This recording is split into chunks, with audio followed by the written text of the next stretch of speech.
Hello, everybody, and welcome to number 13. Ooh, spooky!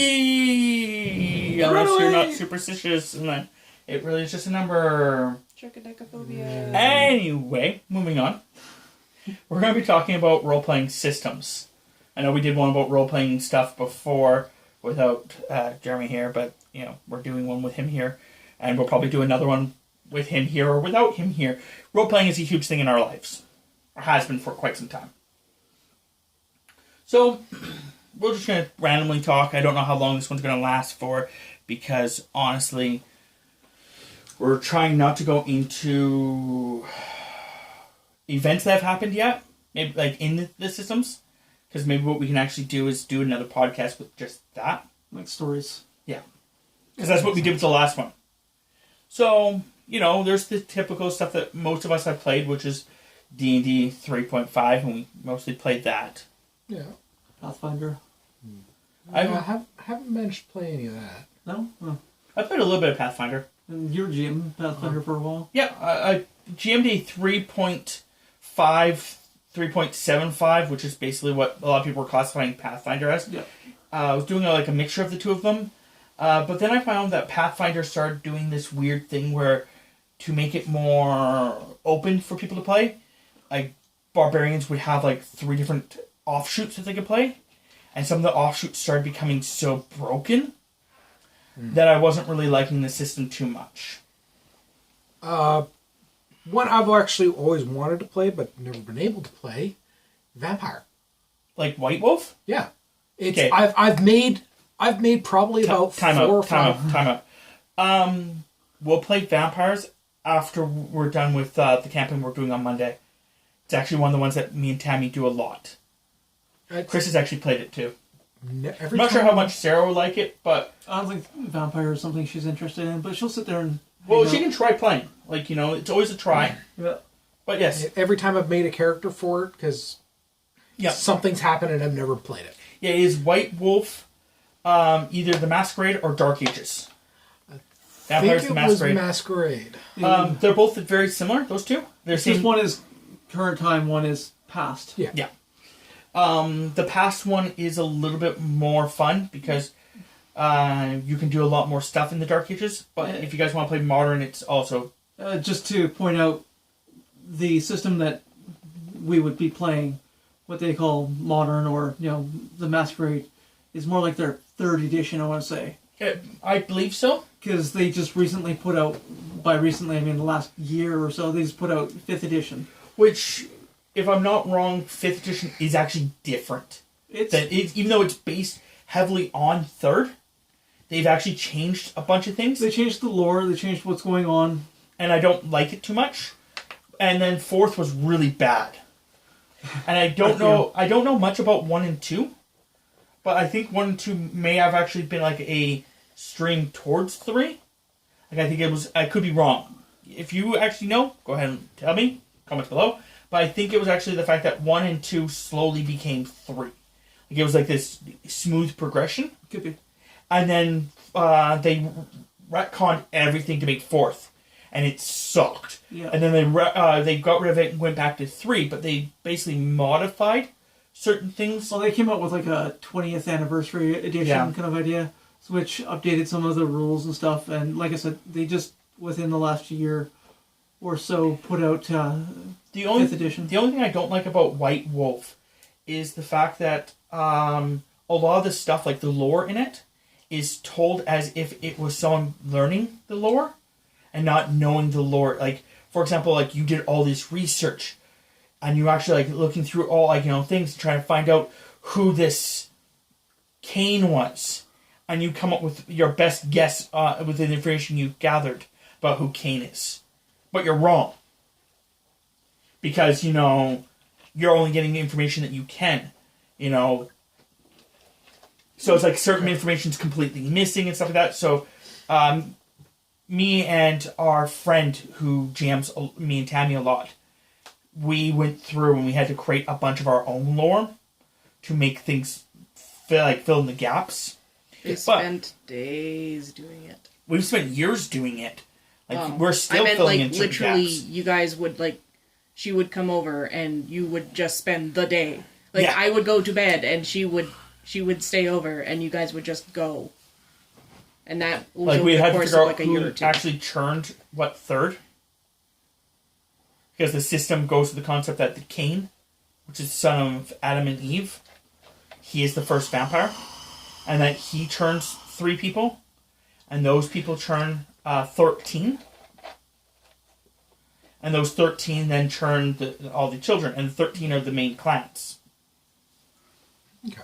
But it's the fact that in most of the lore, it doesn't explain who churned the 13.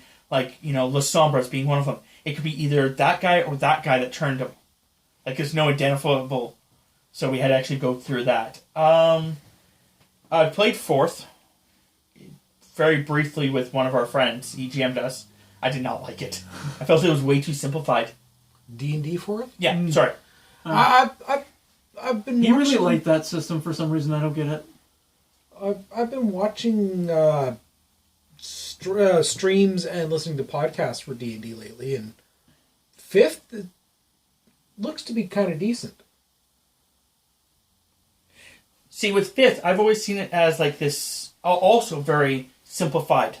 Like, they did change some of the stuff that the 4th kind of destroyed, but at the exact same time, it feels very simplified. And I think that's my biggest problem, is just I don't like I like it being simplified, but I don't like it being where if I'm playing a certain character, there's no real huge change I can do. And it feels like sometimes, maybe I'm looking at it wrong, but I also have this huge problem that a lot of the systems, especially D&D, like, you'll get a book, and it will have most of the classes and some of the races, and then you have to buy like 6 other books to get the rest of the races. Star Wars. I have a Star Wars system that I bought that did that hard. There's only 4 or 5 classes that you can actually play from. And the rest of the idea is to go into a prestige class, which there's tons of, and play different races. But like, there's like so many D20 in that manner. Hmm? Like D20 modern in that manner. Yeah. Where there's only like the 6 classes. Yeah. But then you go into prestigious. Yeah. One that I liked, one system, GURPS. Palladium. Simply because you get the GURPS book. It's this one book. That's all you need. All the other books are focusing on specific topic, like GURPS Horror is more about the horror aspect of things, and it's got the various different skills and everything else like this that are primarily prevalent in horror. See, GURPS, I think the only reason I enjoyed it is because of my GM. It is very much one of those that is We're waiting for this, just hold on. very much one of those that takes a lot of work to do. We'll just wait a little bit longer. I've only played GURPS once. I can't remember if I was running for a year. You, Yes, you you definitely were. were. I was giving you a compliment. Yes, he was the teleporting medic, I believe. Yeah, Mechanic. I was. Yeah, he was the teleporting. I was the teleporting Jack of everything. I started off as just trying to, because you had said no one had done magic. So I was like, well, I guess I can dick around with magic.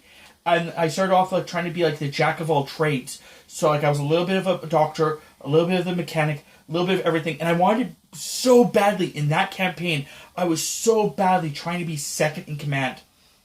And then finally we were talking about, someone being second in command, and he gives it to his, someone else. Yeah.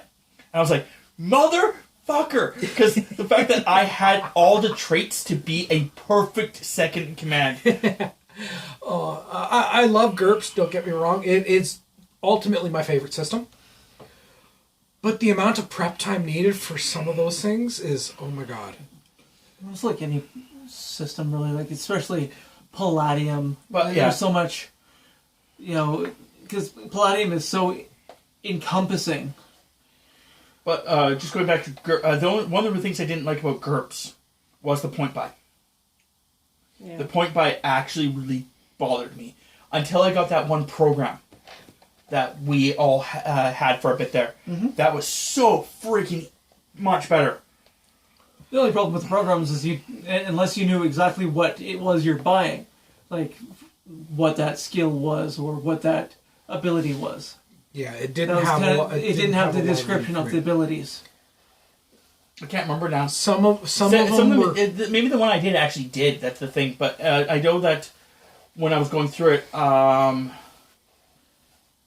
remember one of the big things with it was the fact that if you changed a stat, it would change it all the way over Yeah. and stuff like that. And that's how it was easy to freaking register what my. I think I still got that disc with that program and the updates stuff on. The other going to Platinum, which that's the one that has rifts. Yep. And Ninjas and Super yeah. Spies and I whatever didn't like else. that system. Heroes Unlimited. Yep. I didn't like that system too much because it was confusing at the beginning. Yeah.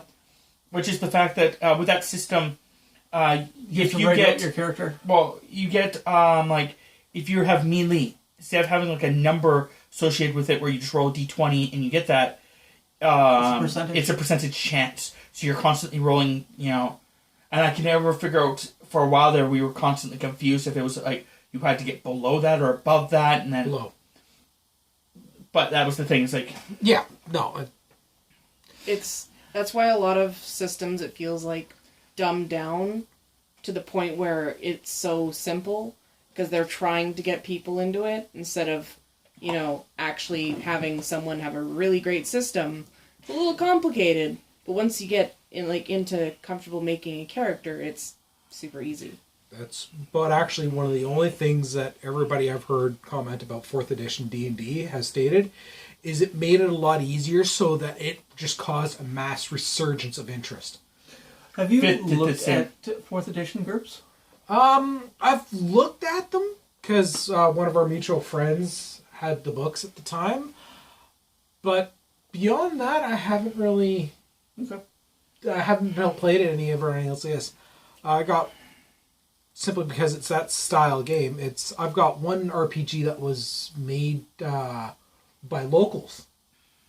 Oh, right. Yeah, I have that book. I've Or 3rd edition or whatever it is. I've got the Amethyst, right? yeah. I think I've got the book sitting at home. Yeah. I just never gotten around to do it. Well, with Amethyst, that is an add-on to D&D. I didn't know it was an add-on. I thought Yeah, it was if you actually read it, it's supposed to be played in conjunction with 3.5 or whatever it says in the book. It's just it takes the rules of that system and then applies it to a more modern era. Okay. Which is very similar to what D20 Modern does. Yes. As well. And I actually do like D20 Modern. Yeah, I know you brought it up. Yep. But yeah, it's D20 Modern, D20 Future, D20 Past. And They're all. D20 Urban Arcana. Yeah, there's also a bunch of other ones. Urban Arcana. There's actually a bunch of other ones that we found one time we were like searching. It was like, do we have all the books? Because it's so hard to find those books now unless you want to pay an arm and a leg. Yeah. This goes back to like podcast 10 where we're talking about piracy.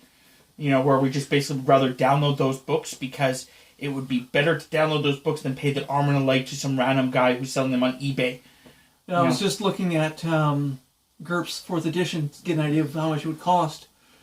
One book, there's only 2 books in 4th edition. There's basic set characters and basic set campaigns. One book's 54, the other's 45. So you're looking at $100 for 2 books. Yeah, which is actually... And that came out in 2004. That actually seems like that those are the normal prices for them because the fact that 5th edition, I was looking at the store the other day and they're all like $45, $35. Yeah. And it's like when you... I've got With role-playing books like that, it's one of those problems where, like I have, for example, 3.5, I have a player's handbook for that. But when you have 6 people around a table who all need to hold that player's handbook, Yeah. you just start getting PDFs of it because the fact that, Most people have some sort of laptop or tablet or whatever. we've got the book, so chucking a PDF on our phone or something like that we can quickly check and browse through. Our mutual friend who dealt with White Wolf, she sold us all of her books for dirt cheap because she was also buying something from us. So it was pretty much the fact that she no longer wanted them, so she was giving them to us, and she was getting, I think it was an Xbox from us or something like that. So it was like this, switch over. She was just basically trying to get rid of them and wanted them to go to a good home. Yeah, makes But sense. when I look at them, I have over 30 books Yeah. which all were at the time at least costing $20 to $30. And that's all vampires, isn't it? Yeah, it's all White Wolf. No, I know, but because White Wolf. Oh is, no, I do have a couple mage books. Oh, okay. And a couple. We have at least one werewolf. Yeah. Werewolf. Okay. And a mummy book and stuff like that. So Okay. it is actually some of the White Wolf stuff. But Okay. it's just you don't have that kind of money. No. Like I bought all of the Star Wars books. I own all of the Star Wars books. But that's like That's what, I think 1,000 9 books, I think? books. I think it was it's somewhere between 9 and 12 books. And they were all like $45, $50 a piece. And like I've been, trying to get them over months and months and months. Yeah. And then at one point we went to My sister's. yeah, we went to one of the major cities in, Canada. And when we went there, it was just like, I found out one of the stores there, like the bookstores, had them all on like half off price. So I literally just went and bought them all. And I had saved up for them. And it's just like... Yeah, we did that, and one of the programs that I have a card for, it was like, oh, you spent this much, have this much off. Yeah. It's like... So, but anyway, so like going back to that, it's like, so like when we were looking up, we never actually did download the D20 extras. But we were looking at them going, wow, there's like something like 8 more out there that we didn't even know existed. And it was like horror and occult and stuff like that. I'm like, wow. Yep. So it's an expensive hobby, to say the least. And not even just that, but we also know a friend who has become a dice goblin. Like, Actually, I think he got no. There's not you guys. Oh. We have a friend who actually has a there's actually a thing that what I call him dice goblin is there's actually a thing that Tammy had found once where it's like you're either a halfling, an elf, or a goblin when it comes to dice. A halfling will borrow people's dice. A elf will buy a couple sets for themselves and will make sure that their sets are nice and everything's good. And then there's the goblins who gets all the clicky clacks. Ow. And yeah, she has become a goblin. One thing for any of you guys out there listening to this who are looking for books, for RPGs, especially if you're in big cities, double check used bookstores. Yes. Secondhand bookstores, you'd be surprised they get them in and you can be getting them for dirt cheap. Unfortunately, we don't really have that stores like that here. No, because Yeah. ours went out of business. Yeah. Yeah, and even I'm not then, sure they why. rarely got them I don't in. know. Well, I do understand why for the one. The one bookstore here, which no longer is here. The reason it's no longer here is because they would get books in, and then they would charge like 10% less than the book's actual price. It's like, that's not how that's supposed to work. You're just basically charging us, $2-3 less. yeah. Yeah. Because like I went in there to go look at one of my Star Wars books and was like, oh my god, they have a Star Wars book that I don't have.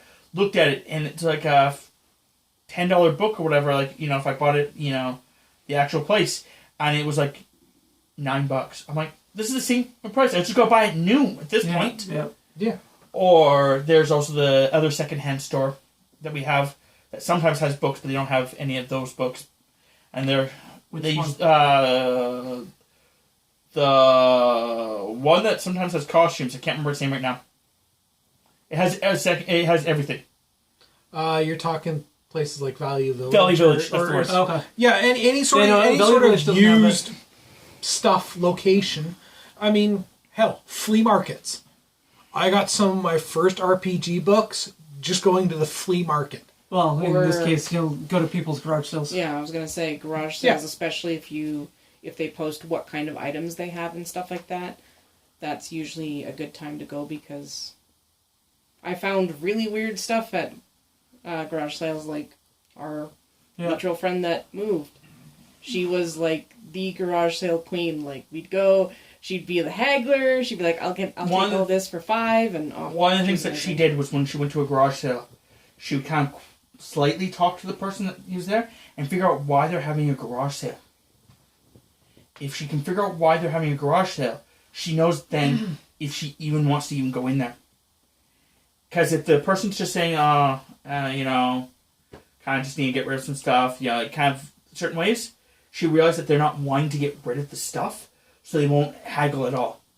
If the person's like, I'm about to move and I need to get rid of my crap, a lot of the time they'll haggle hard. Yeah, that So- makes sense. Like, she went to one of the places and like it was like $15 worth of things, and she's like, how about $8? The girl's like, yeah, just take, yeah.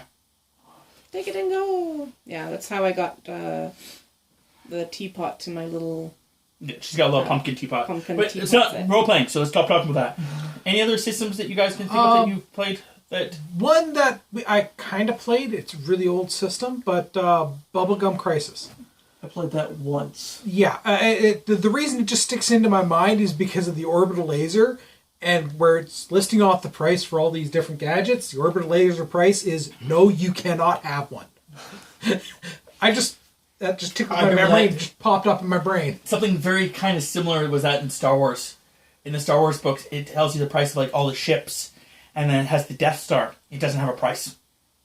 I'm like, but I want to know how much. What was the system that had glitter girls? I'm pretty sure that was part of Rifts. Palladium. Okay. Yeah, I remember. Golden Boys. The Glitter Boys and Glitter okay, Boys. yeah, that's riffs. Yeah, I remember playing a campaign about that. Yep. And that because you mentioned Bubblegum Crisis, that remembered my character. And then I'm pretty sure at least most of us have played at least 2 different systems that were custom made. One I'm making, which you guys are playing, which is a mixture between D&D 3.5 and D20 Modern. Yeah. And then his wife created one too that's pretty much the same kind of concept. Yeah, we broke that one bad. Well, there was the problem with that is the fact that when you're making your own system, Yeah. you have to be careful that people can't break certain things, and it starts becoming a point where it is almost impossible. Yeah. Still think it's hilarious that the character in that one system actually got mentioned in a book. But I'm sorry, it's a personal point of pride. I can't help it. But anyway, yeah. I know with White Wolf, it actually does have, like which Chris was actually trying to explain. White Wolf does have werewolves, it has mummies, mages, wraiths, vampires, fays, like everything supernatural. It has books about it. Yeah. And like there's different reasons for certain things, like different like it's not even just werewolves, there's also like different lycanthropes. And like there's actually a reason why there's no like a certain type, like anything like more prey like. It actually explains why there's none of that anymore, or why there's very rarely them. It makes sense. They're putting lore behind it. In that one, it's the idea that the werewolves went a little crazy with the concept of what their purpose is in life, and they basically started killing off other lycanthropes. So the other lycanthropes were like, yeah, we're just going to stay away from you. Yeah, that makes sense. Werewolves became the psycho ex-girlfriend in that scenario. But yeah, any other systems that you guys... Not one I've played, but one I would like to try at some point. Yep. Is a friend of mine was telling me about a system called Feng Shui. Okay. And it's kind of based around those old Hollywood, Hong Kong movies where, like, the one skill he tells me about is called Lightning Reload. And it's one of those where it's kind of more interactive. So, like, if your character goes to reload a shotgun, if you go click, click, you make the action, do the noise, you get, like, a free round kind of idea.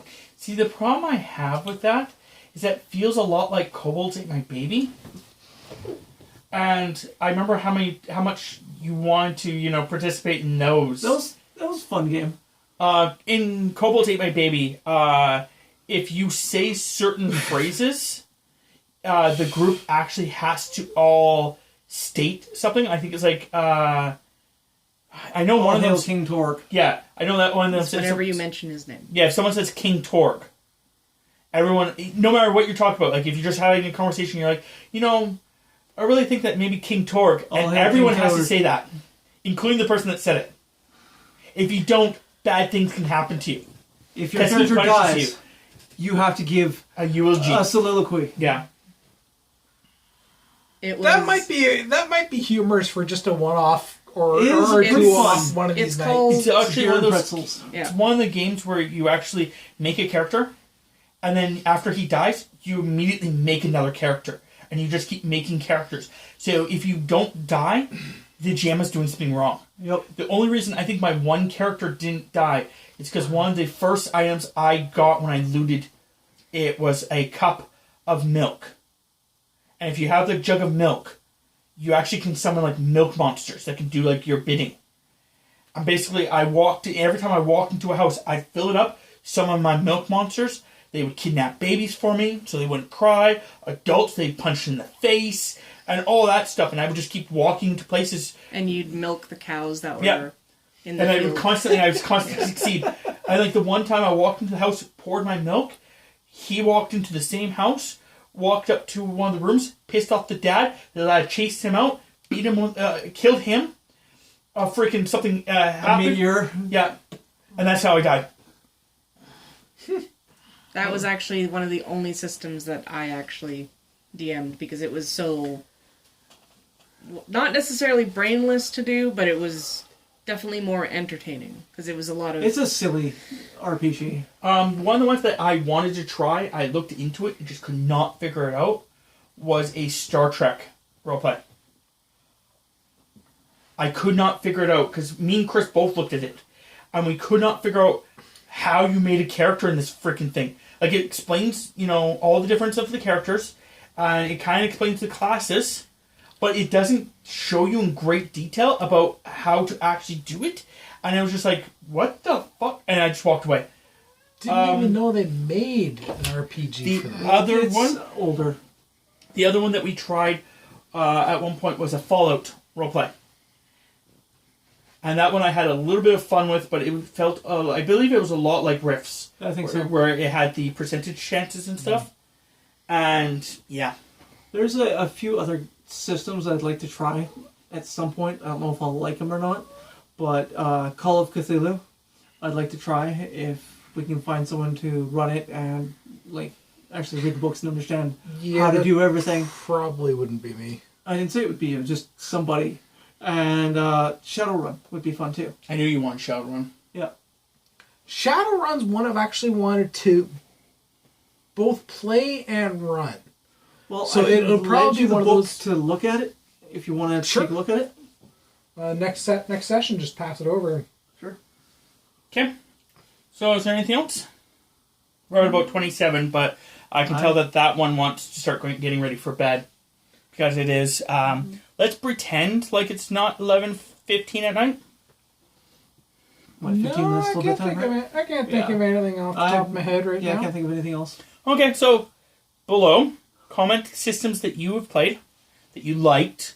Commented what you even if we've already talked about them, comment about systems that you liked. And yeah. Roll the dice. Good night. What is that? Oh, I remember now. Okay, remember. Roll the dice.